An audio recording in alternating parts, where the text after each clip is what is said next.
Here we are, another episode of The Next Fix. Today, we've got a real advocate for people in recovery utilizing tools that work. And how does he know that they work? Because he's got a comeback story of his own. So today, we've got Deron. Deron, how you living, my man? Doing great. Yes.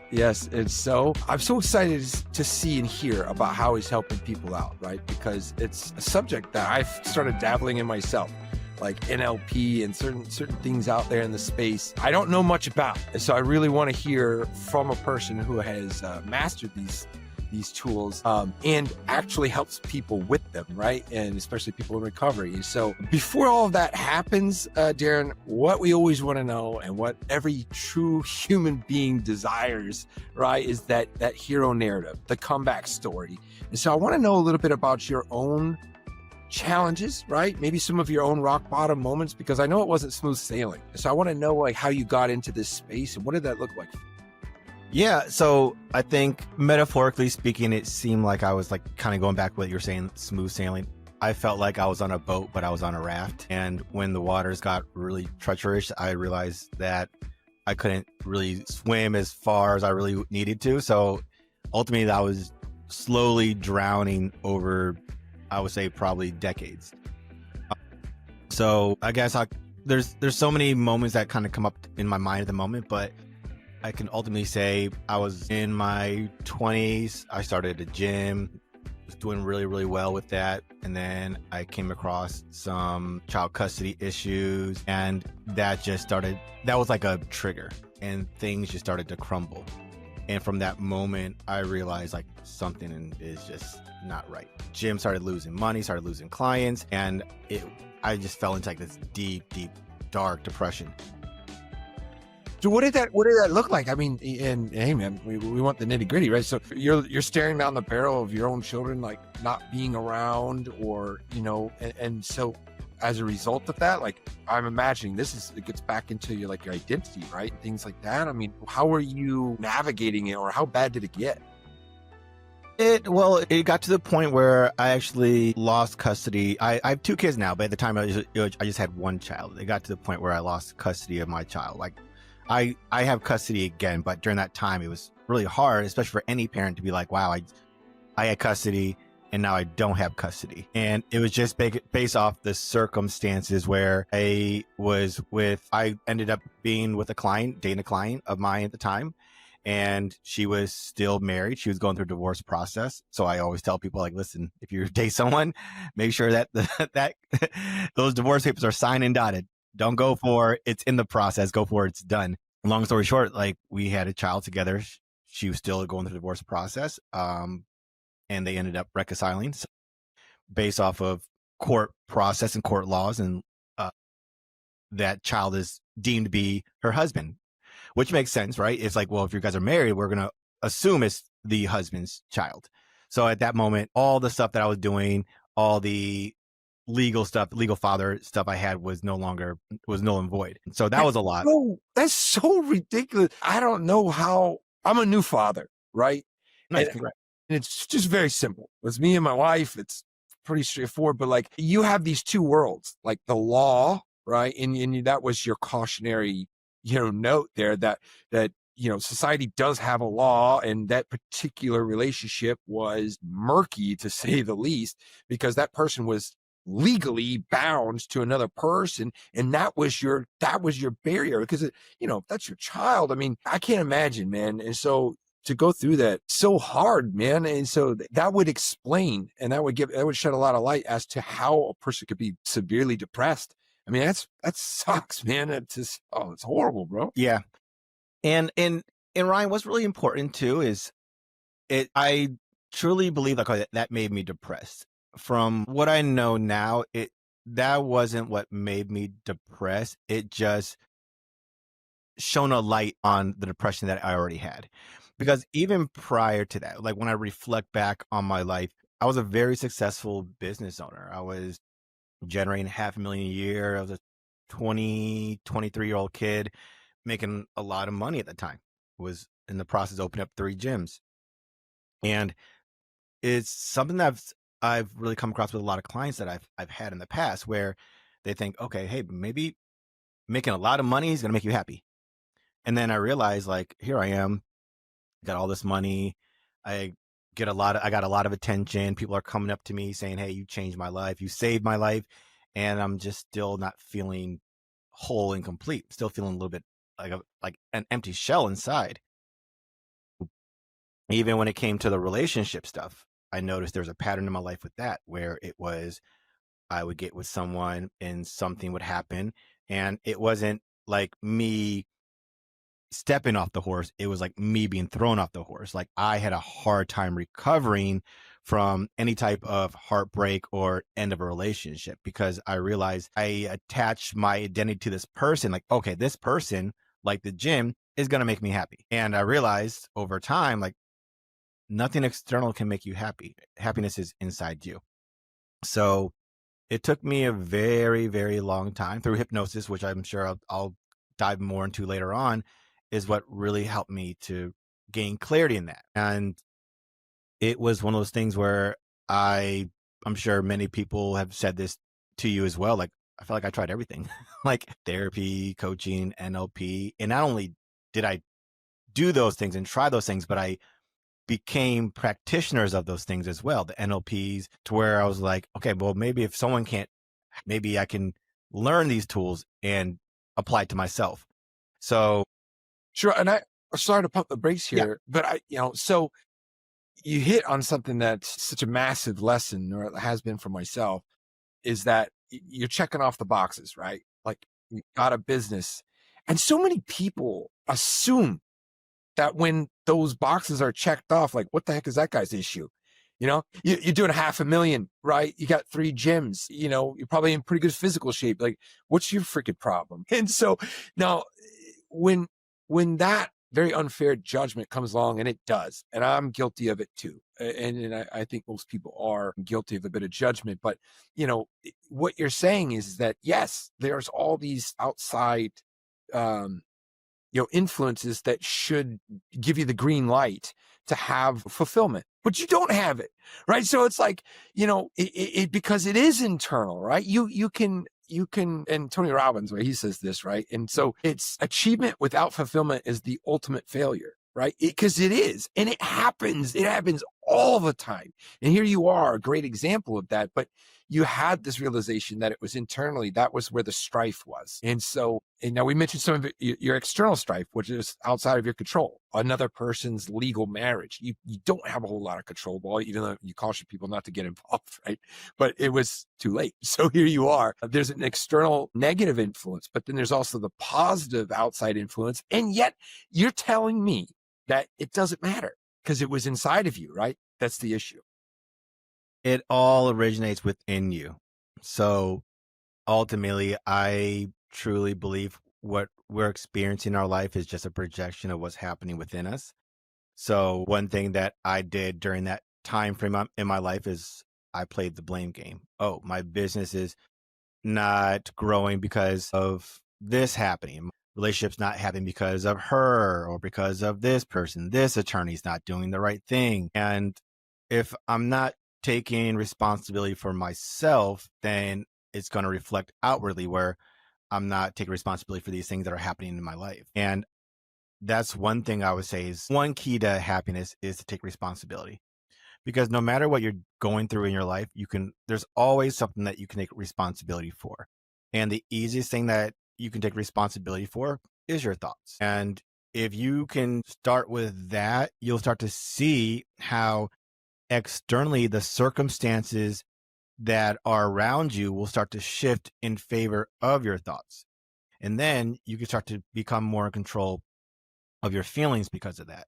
Because your feelings are just messengers based off the thoughts that you have. Now, there's many people that are probably going to be like, Deron, I've done that before. I've done the affirmation game. I've done the mantras. Yeah, I did that stuff as well. What's very important to realize is sometimes your thoughts are being influenced by pain that is still being held in the body that has not been acknowledged. So that is, for me, the most important thing to do is to get in touch with your feelings, because your feelings, which there are no negative feelings, feelings are messengers. So I know someone mentioned it. I've came across this mentor. He mentioned it this way. Just imagine your feelings were like children. And let's say sadness is a emotion that most people don't like to express.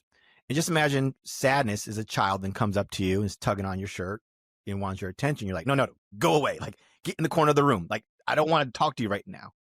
Right. And you can just change that label of sadness to anything else: anger, apathy, grief, depression, shame, guilt. However, if you do that, it's just like a child, right? What is a child going to do? It's going to come right back up. And if you keep ignoring it, what do kids end up doing? All right, if I can't get your attention this way, I'm going to find a way to get your attention.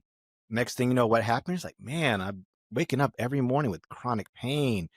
Now I realize that I only feel good when I have a glass of wine, and that glass of wine turns into 2 glasses. And next thing you know, it's a bottle every night, 2 bottles every night. Or you wake up and you can't even remember what you did all the night prior, because these emotions are being pushed down through things like substances. I've been one that hasn't been really, I would say, use substances to help me through what I was going through. There's times like I had short stints of like I would just drink. It would just numb me out. The biggest thing for me at the time was work. I would just overwork. And that's one thing that people don't realize is overworking is an addiction. And I sent an email to my clients recently and I told them, hey, I want you to realize no matter what addiction you have, whether it be through alcohol, substance, pornography, serial dating, overworking, doesn't matter what they are. They're all just tools. They're all the same thing. They're all a form of you avoiding the pain that is still within your body that you haven't resolved. And once you resolve it, you'll notice that your need for these tools are no longer needed. Just like if you have a house and all the bolts and the nails in the house are screwed in and tightened up, there's no need for a hammer. But if they're coming out, you're going to keep taking that hammer out and banging it on the wall to make sure that those screws and nails stay in the wall, in the drywall. I love what you said about emotions being like children. That's the first time I've heard something like that, but it's such a great analogy, right? I think that yeah, I think that you've nailed that whole process of how people really deal with it, and I speak all the time about how a lot of addicts are smart people. Why? Substances, they work in the short run. They work very well and they're cheap and they're easy to find. And so, yes, you're right. That one glass of wine, it does the trick. That's why very smart people become addicted, because it's like, oh my gosh, if I do this cocaine, it is most certainly going to affect me biologically and make me feel better for at least the next 10 minutes, right? And so it's foregoing the thought of what happens after doing it again and again and then the next day and all of that. However, in the very short interim of time, yes, it's an effective tool. Again, not taking into account what happens for the redundant and repetitive use and all of that. But yes, it is like you mentioned the hammer with the house. It's like people go to it because it has worked. It's done well and it's pretty reliable. So it is such a hard challenge to talk somebody out of it because, on the surface, it's a great solution. It's like, well, you telling me I could just go to the corner store and spend $10 and I'm going to have to not think about all this stuff? Sign me up. And that's what happens. And that's how it begins. And so then people are, foregoing, the long-term effects, of course, but, it takes, what do you think it takes for somebody to come to that realization that you just made, that, there's a reason underneath me going to this tool? Like, what do you think, in your opinion, matters the most for somebody to kind of get that epiphany? The most important thing is for people to realize that they don't have a problem. They have an emotion that needs to be processed. That's really it. I can stand on any mountain in the world and say that as loud as I can, because that is what it is. We don't have problems. We have emotions that need to be resolved. And it goes back to what I said. Emotions aren't problems. They're messengers. Just like if you were walking and you pull the door prematurely and you stub your toe, there's going to be a signal of pain there. And the pain is there to let you know, hey, be cautious of this area while we heal this area. Because just imagine if you stub your toe and there's no pain receptors there to let you know that, but then you go out and you run 20 miles, right? That toe is not going to be able to heal because all that constant pressure and impact is going to prevent it. Now, that's no different than what people do. They have pain. I don't like this pain, but I don't want to experience it. So let me go ahead and hop on my phone and doom scroll on Instagram, because if I do that, I just numb myself out. Yeah. And then when I think of that, my knee-jerk reaction to that was when the emotion that we don't necessarily like shows up. First word that came to my mind was endure, right? Like to endure. But you're choosing to call it a messenger, which I think is much more advantageous, right? Because it's showing up for a reason. And maybe enduring it is a part of that experience. But I think that listening to it is like the next level up. Right. Well, how did you start doing it? Like, how did you start being able to acknowledge your emotions as messengers and then use that to your advantage?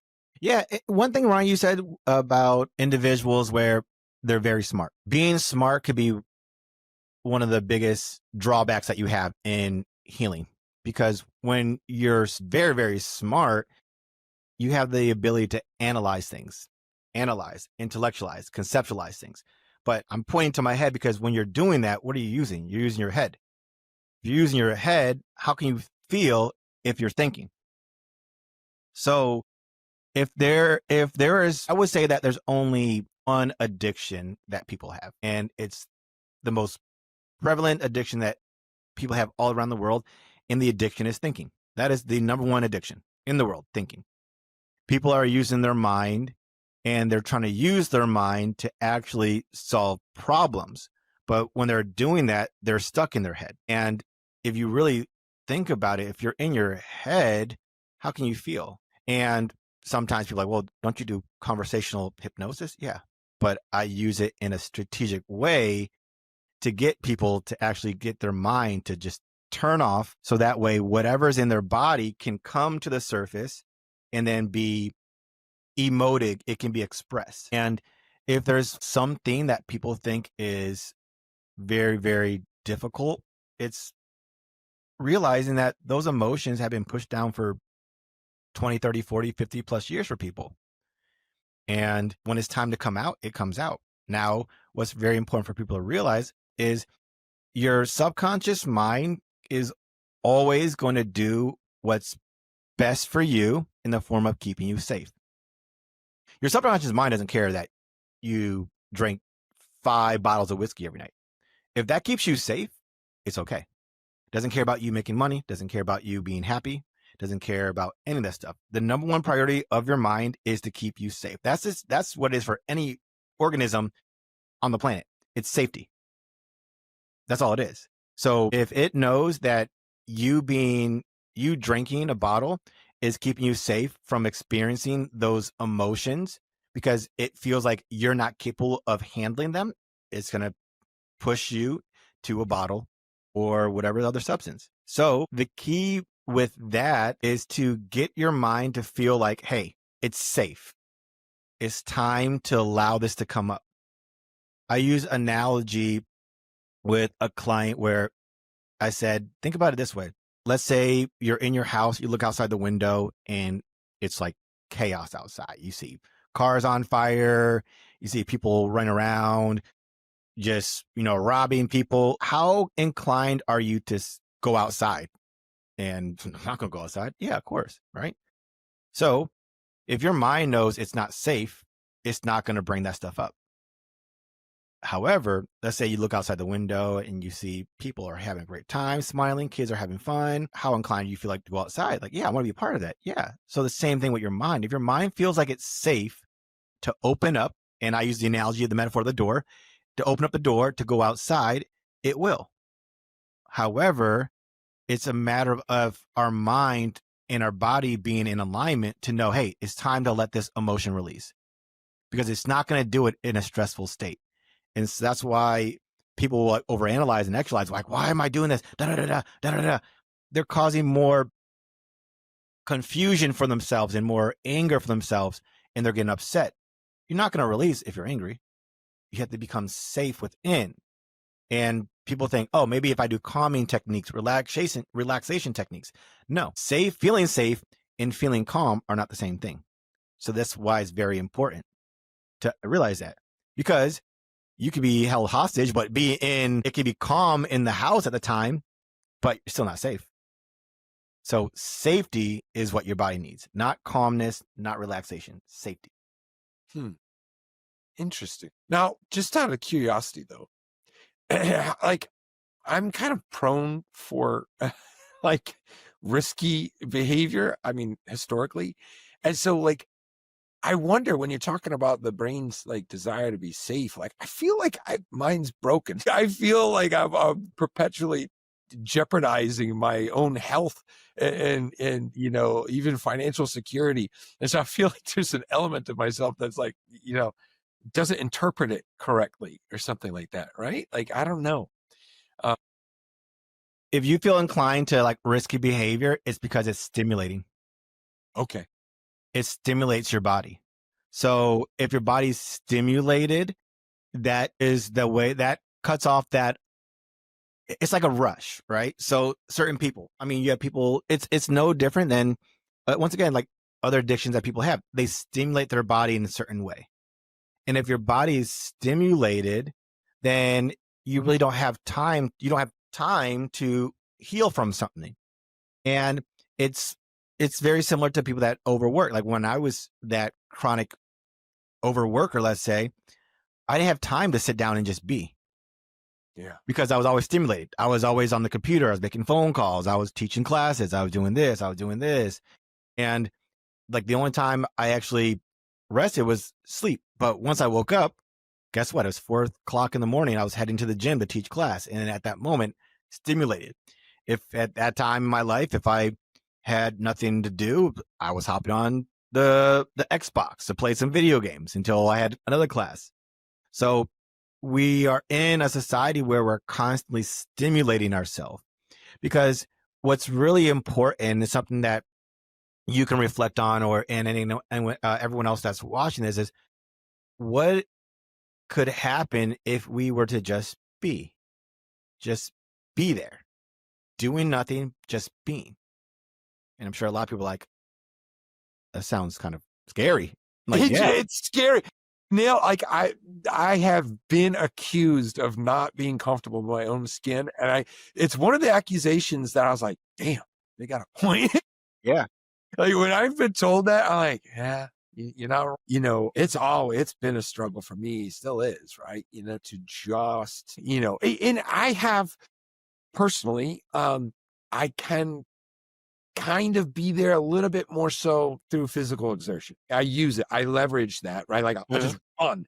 I'll run 5-6 miles. And then after I run a 5-6 mile, whatever. And then I'll have like this hint of like calmness because I've just worked it out, which is, not the most unhealthy approach that I've had, but it is a struggle to be, man. Stillness is an elusive state for me. And so, well, how do you do it? Like, because I know that you started, so, two approaches you can go here. Either just dive into the nuts and bolts of it, or if you want to share with us, like, how did you get involved with like hypnosis? Because I believe in it wholeheartedly. I have limited experience. So I didn't believe in it too long ago. I thought it was total bullshit. I was like, yeah, sure. Right. Like people snapping or whatever, like the classic examples you had seen or heard about. But then I started realizing there's more to it. And so I want to I want to know, like, how did you get involved? Like, what did it look like for you, your experience? I will say this. If for anyone listening, if they're really serious and adamant about healing, then do hypnosis. We'll say that hypnosis is the best form of healing that you will come across. And a reason I say that is because the person beside you or in front of you, they are not giving you the tools. What's happening is they are allowing you to heal yourself, because you'll realize that the only person that can heal you is yourself. So they're using the best tool, and it's actually the best and worst tool that we have, depends on how you use it, your mind. You can use your mind to destroy yourself, or it can use your mind to build you to become the best version of yourself that you can possibly be. And for those who say, hey, no, I don't believe in it, this is my rebuttal to that. You don't have to believe in it for it to work. That's really the best way to look at it. Majority of my clients don't believe in it, but they just are like, I see a lot of results, but I don't believe in it. Okay, great. Let's still sign up, and you don't have to believe it. Because my goal is not for you to believe in it. My goal is for you to achieve the outcome that you want. That's all that matters to me. So there's a difference between what you believe and what's true as well. So yeah, because for someone to say they don't believe in hypnosis is like, oh, that's interesting, considering that hypnosis is actually a natural brainwave state that we all have. And we actually all go into hypnosis at least 2 times a day, right before we go to sleep and right before we wake up. Not only that, but if you've ever daydreamed, if you ever got lost in thought, that's hypnosis. And in addition to that, we're all hypnotizing ourselves every single day as well. If anyone is having negative self-talk, guess what you're doing? You're actually doing hypnosis negatively to yourself.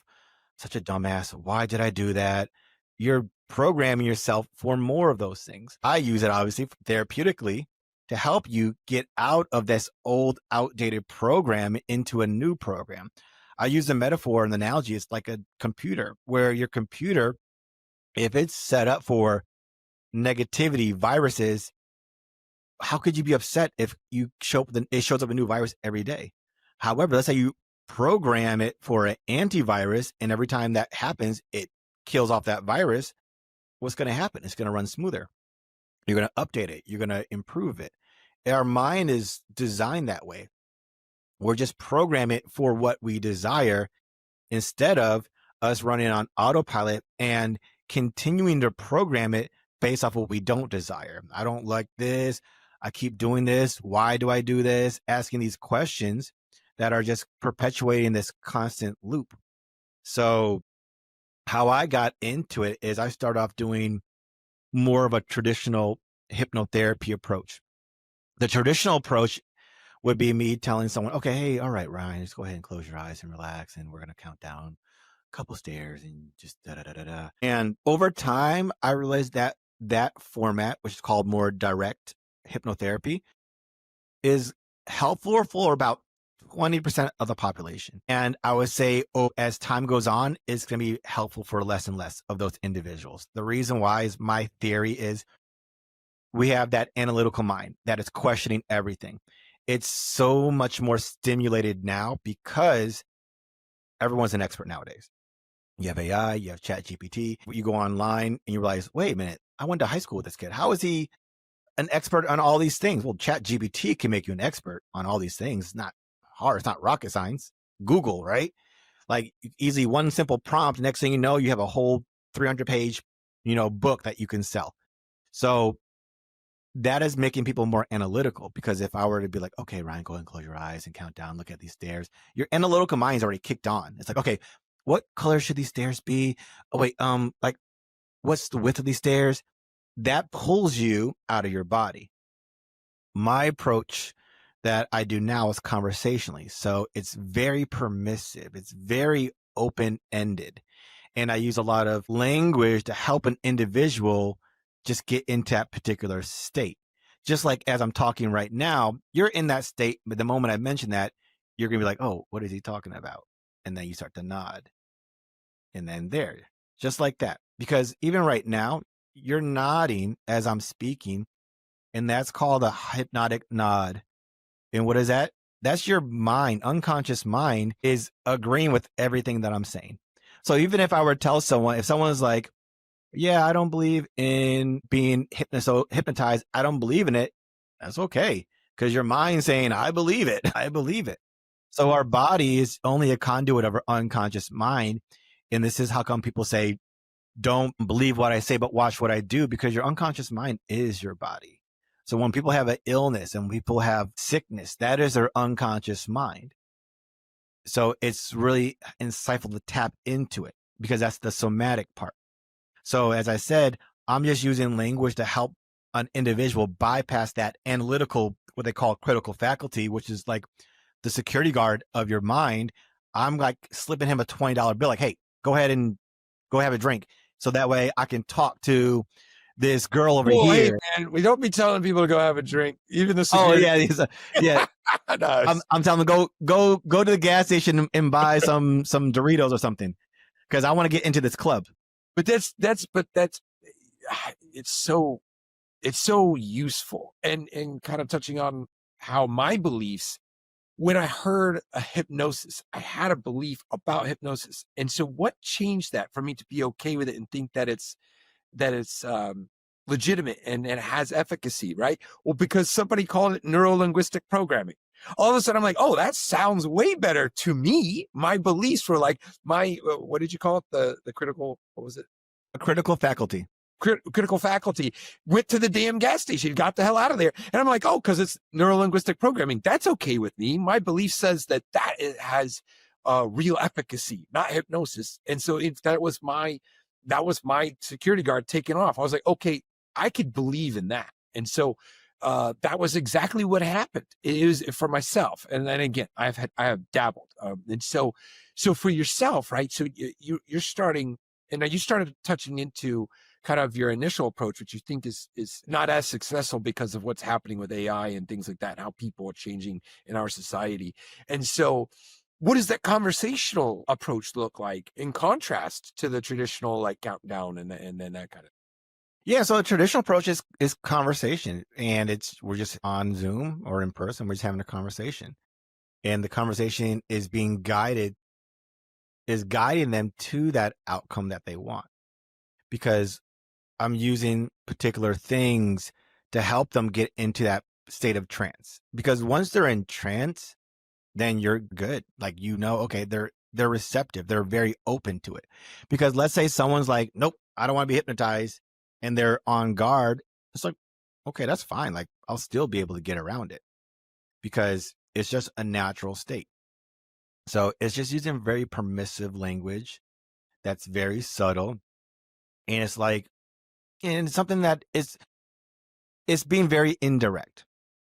So it would be like someone, and it's funny because we all do it to ourselves and other people, and we just don't know it.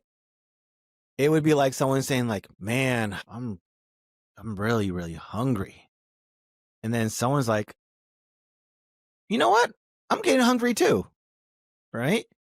Like, how did that person just all of a sudden become hungry? Because that one individual indirectly stated, I'm getting hungry. And you know what? I would love a juicy burger right now. Like, oh man, that would just sound so good and taste so good. And not only that, however, like I could just feel like my eyes like celebrating in joy because of this burger I'm about to bite into. And then they tell that to that one person. And next thing you know, that person leaves from wherever they are, and then they stop at a fast food chain and get a burger.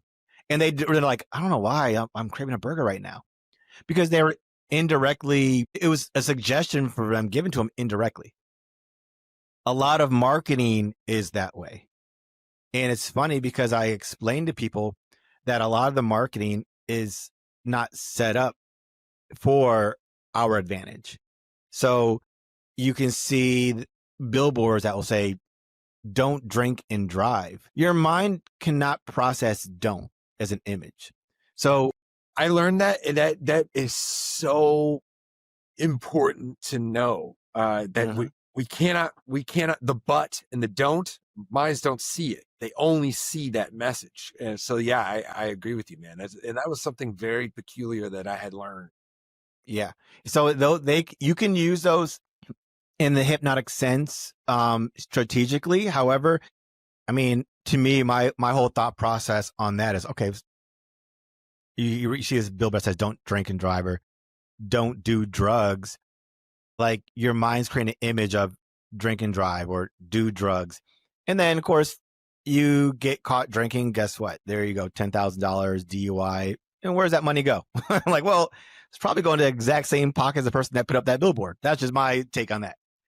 So it's very important to realize that there's so much marketing going on around you. And I like to say, like, my format is also very covert, because I don't want a person to be on guard, because if they're on guard, then they're in their head. I'm just allowing them to feel safe enough to, once that security guard goes to the gas station, talk to their mind like, hey, I think it's a good time for you to release that anger. And they're like, okay. And then they release it, or the sadness, or whatever it is. And then the security guard comes back. It's like, hey, what happened? And they're like, something happened. I don't know what happened. Right. And so you use subtle and permissive language to kind of drop that defense mechanism. And then once that's happened and a person enters into trance, and then you supplant what positive, like a positive perspective, like, you kind of like do like a switcheroo. Is that? Yeah, it's implanting the positive outcome that they want. So Okay. the only question I ask the client, because one thing is really critical for people to realize, is asking questions is coaching. Offering suggestions to someone is hypnotic, is hypnosis. So if someone's telling me, hey, I want to become a millionaire, it's like, okay, great. Well, let's go ahead and implant those suggestions into your mind. Like, you being a millionaire and you achieving this and having this and doing this and this and this. Because let's say they're in a waking state. If they're in a waking state and I were to tell them like, hey, you're a millionaire, that security guard's like, no, I'm not. We're not a millionaire. It's going to be very, very analytical. It's like, I can't be a millionaire because right now my bank account is like withdrawn. It's like, I'm in a negative balance. So that part is going to reject those ideas. But when a person's in trance and that security guard is not there, you could tell them mind, which is the program, like, hey, you're a millionaire. You're this, you're this, you're this. And one thing about the subconscious mind is it doesn't reject any idea you give it. It only accepts the idea. So whatever you tell the mind, it's going to be like, okay. So when you tell it that is now your new identity. This is not temporary work this is not temporary. This is actually identity work. This is you actually changing your identity. So this is how come let's say someone wants to become a millionaire. Now, the next day, does it mean they wake up and there's a briefcase of $1 million at their door? No. I mean, it probably could happen. I mean, there's all possibilities, but I would say, no, that's not what's going to happen. What will likely happen, which has happened with a lot of my clients, I've had some clients that have made multiple 6 figures and 2 7 figures after working with me, is this. They've programmed their mind to become a millionaire. So now they think like a millionaire. Now they have ideas of a millionaire. Hey, you know what? Maybe I should do this for my business. You know what? Maybe I should stop doing this. Maybe I should do this.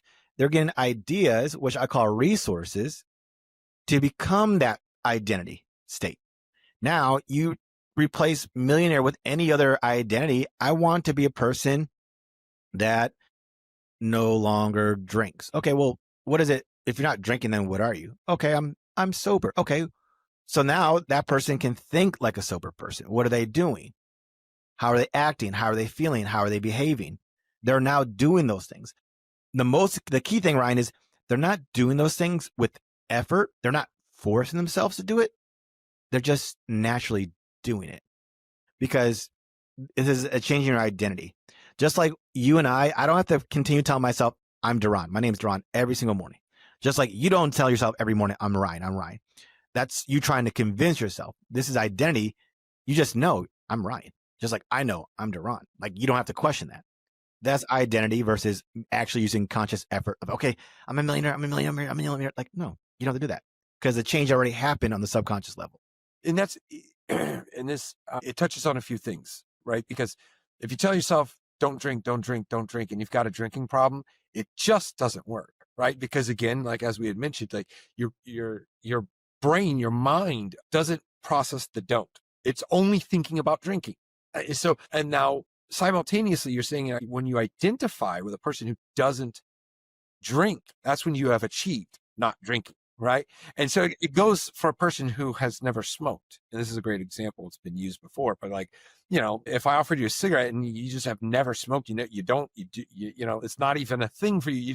You just don't acknowledge it. Like, no, I don't smoke. Like, that's not me. That's it. You don't have to like do any processing or self-talk or anything like that. It's instantaneous because it is your identity. It doesn't take any effort to say it because it's just the truth.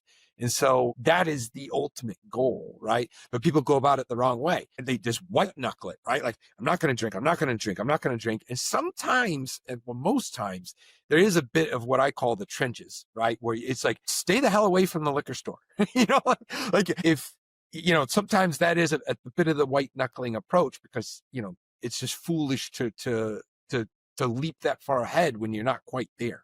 But I do agree with you that like, if you subconsciously can now identify with a person that doesn't drink, it's the ultimate goal, right? Because there's no more fight. It's just instantaneous and it's the truth, right? And so I believe in that so wholeheartedly. But in the interim is like the struggle, man. So I want to know, like, what does it look like to work with you? I mean, you mentioned it. I mean, it seems like you're working with a lot of people, and you had mentioned that you've worked with several people in recovery.